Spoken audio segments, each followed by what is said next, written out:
let me quickly summarize the Bayesian classifier that we have designed so far. So, what we did was we obtained examples of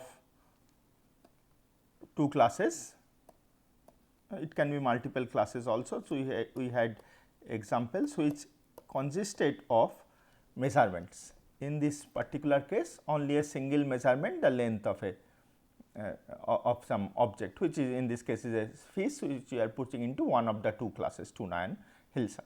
So, we have observations and we consider the class level, which is H or T again in this case for each of these observations of L.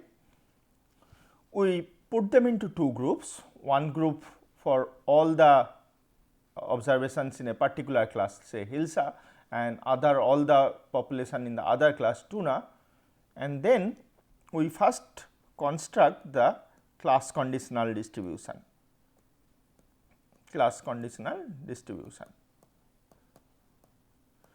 So, what we did in that case is we find out different values of the length L and find out the probability from the histogram, counting that given a fish belongs to say class H, what is the probability it has a length L, some length L, 1, 2, 3, 4, some length L, given that it belongs to class H. So, we construct a probability distribution of this type and we repeat this for both the classes. So, similarly, we construct L given T tuna class and you construct another distribution. Okay. So, y axis is length, y axis is probability of a fish having that length, known that it belongs to class H, known that it belongs to class T. And we found that this is not enough to take care of the bias in the population. So, we consider prior probabilities of a random fish without knowing what its length is falling to the probability H to the class H, and the probability a random fish belongs to the class T. And what we did was we used the Bayes rule and obtained the posterior distribution, which is probability a fish belongs to certain class H given its L has certain value is actually not exactly equal, but proportional to let me write it as proportional to probability, the class conditional probability that we find out earlier multiplied by the prior probability. So, this gives the, so this is the class conditional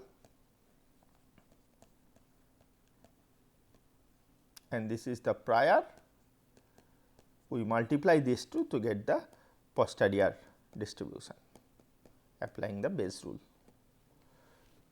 Okay. Note that there is a constant denominator P L, since which is same for all the classes, we ignore it. And say this is proportional.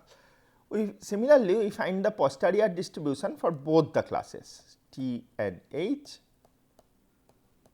using the same formula. Okay. And plot the posterior distributions, of each of the class. So, this is for H class and this pink one is for the T class.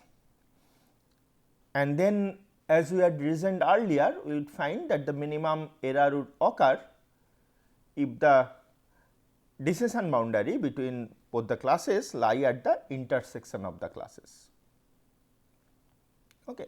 Lie at the intersection of the classes. So, what we actually did was kind of summarize these two in a slightly different form, which we call the maximum a posteriori probability form of the Bayes classifier, which says that once you construct the posterior probabilities and given a new example with length L, I just check the posterior probabilities for each of the classes whichever class provides the higher posterior probability, classify that particular example having length L to the higher class, higher probability class. So, this principle we call the MAP principle, the maximum posterior I probability principle, and this is equivalent to the Bayes classifier. So, the and of course, we showed that this has the minimum error possible. So, in order to actually use this classifier, what we have to do is to kind of know the distribution, the class conditional and the prior probabilities of each of the classes, so that we can apply it. So, we also showed that you can actually extend it to multiple classes applying the same map principle, and then our next job is to actually find out these distributions and then apply the map rule and get the classifier. So, now there are two ways of constructing this map rule. Okay. One of the way is called a parametric method. So, what the parametric method does is that it makes some assumptions on these class distributions of this posterior class distribution, it makes some assumptions. Okay. So, one of the most common assumption is that you assume that each of these classes, each of these class distributions follow a normal or a Gaussian distribution. Okay. So, often this is a reasonable assumption, because most of the natural random variables, which say length of the fish or height of a person, they would have this kind of bell shaped behavior. Okay. So, there would be a mean value and some some dispersion around it. Okay, some dispersion. So, this is the mean value mu and this is the dispersion, we call it, let us say, sigma. Okay. So, we make this assumption, and we will actually see that of course, the value of the mu and the sigma, they are unknown, and what we will actually do is that from the population that you have, from the training samples that we have, we will try to estimate the value of mu and sigma. There are definite ways of doing that. So, you for example, mu is the average value of all the training samples and sigma is the average value of the squared difference of each sample from the mean value. So, standard deviation and mu we can estimate, and after estimating this, we have kind of we know these distributions, and if we know these distributions, we can find out what is their boundary in terms of, as a function of the values of mu and sigma. Okay, we can find out the boundary. So, all of you know the form of the Gaussian distribution, it is 1 by sigma into some form of sigma square into e to the power x minus mu by sigma whole square, negative power of that. So, it decays after some time. So, if we work out just as an exercise, what happens when each of these class distributions are Gaussians, but bivariate Gaussians, a special case of multivariate Gaussians. For example, if I measure instead of just length, the length and weight of the fish, as I mentioned before, each fish would look like a point in two dimensional space, and this representation would be called a feature space. Okay. So, suppose I draw it in a 3D way, and if I draw the posterior probabilities, they would look like bell, three-dimensional bell-shaped curves. Each class would look like that. Okay. So, another class maybe will look like this. Okay. So, let us say this is the Hilsa class and this is the tuna class. So, this actually is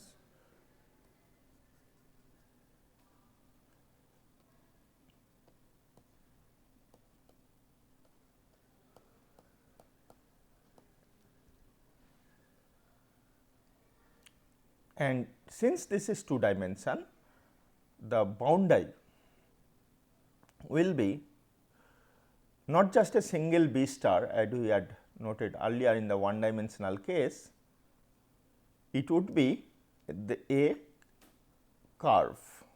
It would be the locus of all two dimensional points where these posterior distributions have same value, intersect. Okay. So, actually the if there are distributions like this, there will be some amount of overlap. So, this region would be called as the overlapping region. So, this picture I am seeing is a top projection. If we look from the top, it is a projection on the LW space. Okay. I will have a short discussion on the shape of these projections depending on the parameters of the Gaussian distribution. So, the amount of overlap depends on what is called a class separability. Okay. So, how well separated two classes are. Okay. So, now what we plan to do is to find out the shape of this locus of intersecting points, the class boundaries, two dimensional, for the different type of Gaussians we have in the individual class distributions. So, you know a Gaussian distribution is parameterized by two variables. One is the mean vector,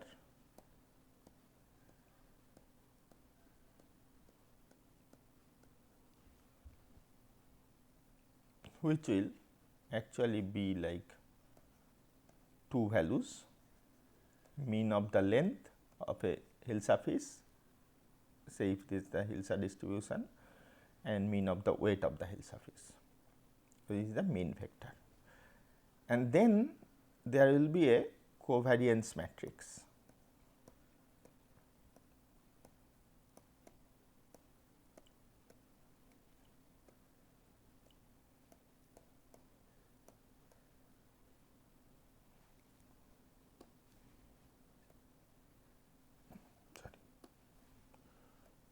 There will be a covariance matrix. So, this mean vector will determine is kind of the central point. It will determine where my these bells are placed, where in the coordinate system are bells, are they close, are they apart, where they are placed. And this covariance matrix will determine what is the shape of these projections. Okay. It will determine what is the shape of this projection. So, let me quickly tell you how these projections look like. So, they are determined by the covariance matrix.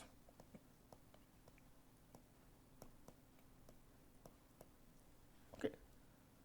So, what does covariance matrix means? I am telling you, covariance matrix is a matrix whose size, if you have d dimension, in this case you have 2 dimension, is 2 by 2 d by d. Okay.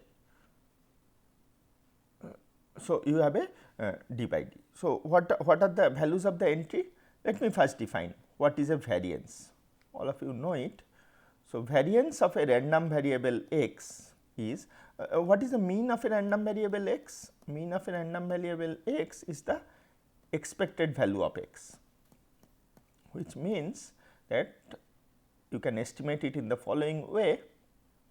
If you have n samples x1, x2 in plain terms, there are some technical points which I am not discussing here. If you have x1, x2, xi, xn points, all of them vectors, each of them vectors, you do is that you take a sum of all these vectors of the all xi vectors, I equal to 1 to n, just add them up term by term and then take the average value. Okay. So, this would give me kind of a mean vector,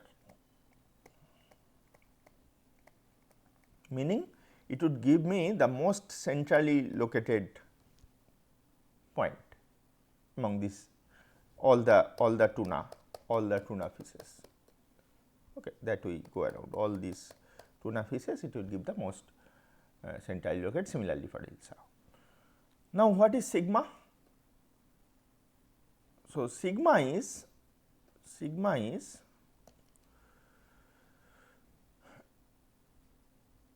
the estimate of sigma is if you, instead of adding up just x, you take the difference of x from the mean value.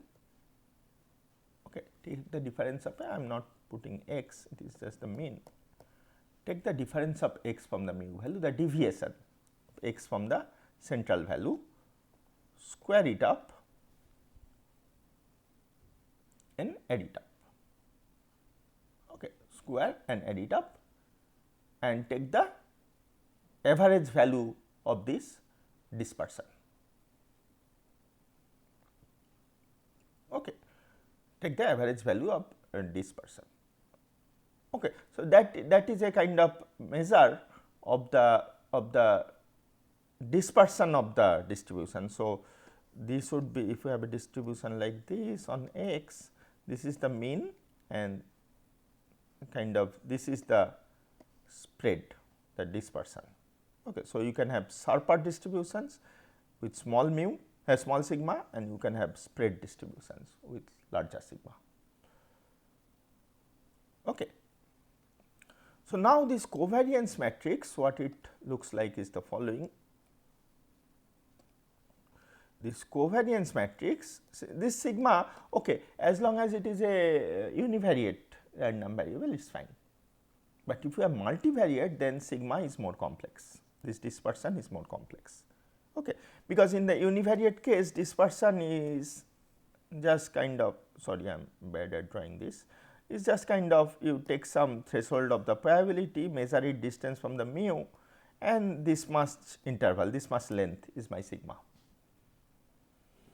That measures the distribution, but in circles or ellipses, it is not so easy to measure the distribution. How do you measure it? So, it will look like this. I have the following quantities.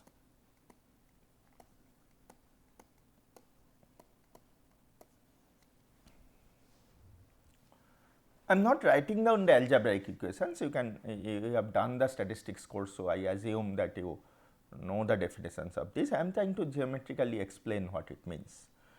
The sigma 1 1, it is the dispersion of the x component of the vector from the mean value of this x component, is kind of, say I am finding sigma for this tuna case, this big ellipse. So, this sigma 1 1 would kind of measure the dispersion along the first axis, the x axis. So, this is sigma 1 1. And then sigma 2 2 would measure the dispersion along the second axis. So, this would be sigma 2 2. Okay. In this case, if the sigma, you can naturally guess that this axis of the ellipse is longer than the y axis, spread along y direction. So, sigma 1 is greater than sigma 2. That is why it is an ellipse. One of the axis is longer than the other axis.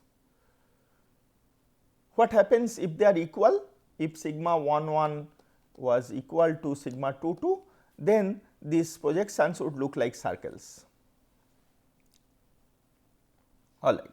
So, now one more thing, in this particular case, the sigma 1 sigma 2 are actually 0, because you see this spread and this spread, they are kind of orthogonal to each other, they are axis aligned.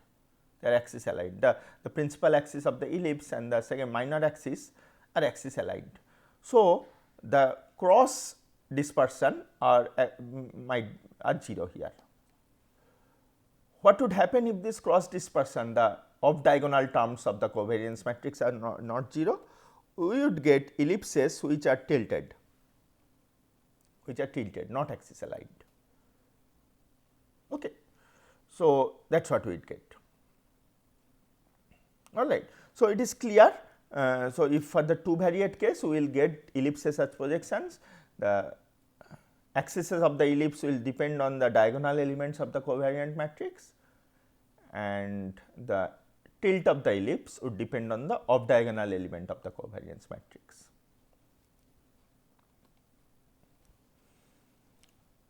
Now, let us look at one special case. Let us look at a case where the mean can be anything, let us say mu h and mu t. So, your centers of these ellipses can be located anywhere, but the covariance matrix of both the ellipses take this form, both the ellipses. So, sigma h is of this form, sigma t is also of this form.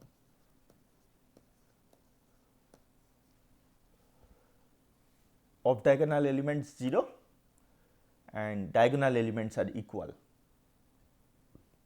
What does this mean basically? This means off diagonal element 0 means the projections of they are axis aligned, and same value for both the diagonal elements, that this means that these projections are circular.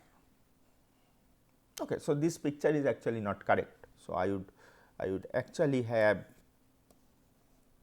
things like this.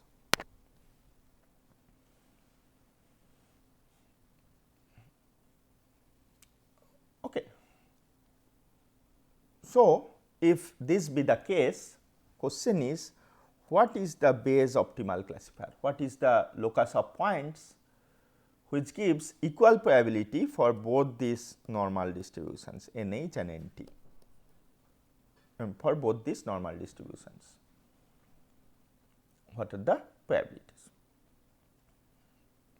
I give it as exercise to it, I am not doing it, though it is very easy to do, is that if you just write down the equation for the normal distribution and pick up all x for which NHX equals NTX. NHX is the probability of x belonging to the normal distribution formed by H, which has mean mu H and sigma H, and another probability of n belonging to mu t sigma t, the Stonor distribution. If we equate this and find out all the x stars which satisfy this quantity, you will see that the locus of those points which form the decision boundary, the class boundary, will be nothing but the following. You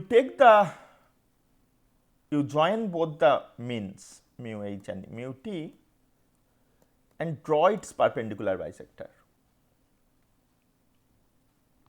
Okay. So, what is the property of the perpendicular bisector? Each point x on the perpendicular bisector are equidistant from mu t and mu h. So, take any point in the perpendicular bisector, they are equidistant. Okay. So, basically x minus mu t sigma is same for both is x minus mu h.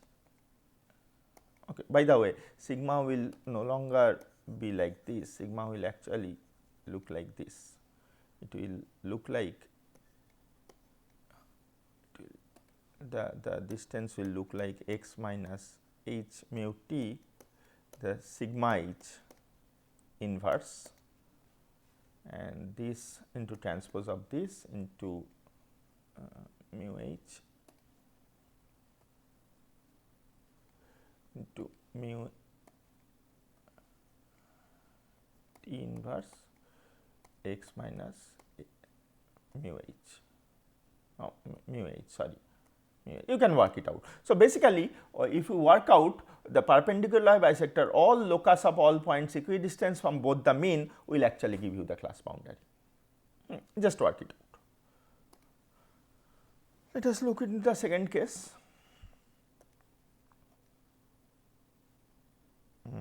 Let us look into the second case.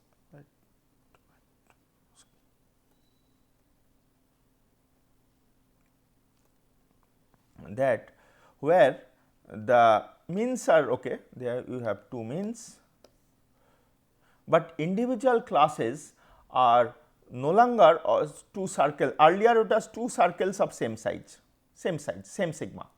Now I have two circles, no more, no ellipses yet, but two circles, one small, one large, one mu h mu t, two circle centers, but one with sigma h, diagonal sigma h, and one with sigma t, where sigma h takes the form sigma h 0 0 sigma h, still circle, still axis aligned circle, but this sigma t and sigma h are no longer same. So, one circle is larger than the other circle. So, what are the equiprobable points now? What is the locus of points which are equiprobable? Let us see.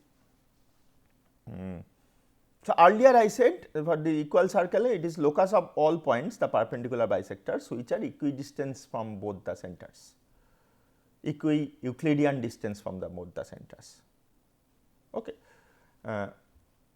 We will see that in the next case, we will actually have the locus as all points which are equidistant from both the means, but not the Euclidean distance, some other distance called the Mahalanobis distance, a simple extension of the Euclidean distance, the Mahalanobis distance.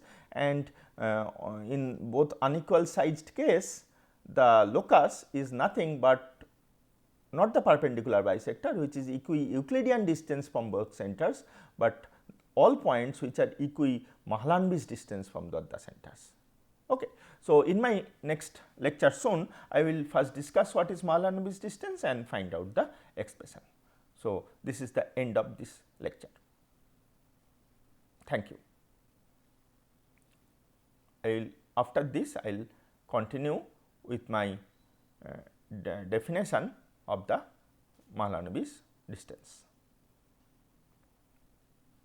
Okay, I will continue with this.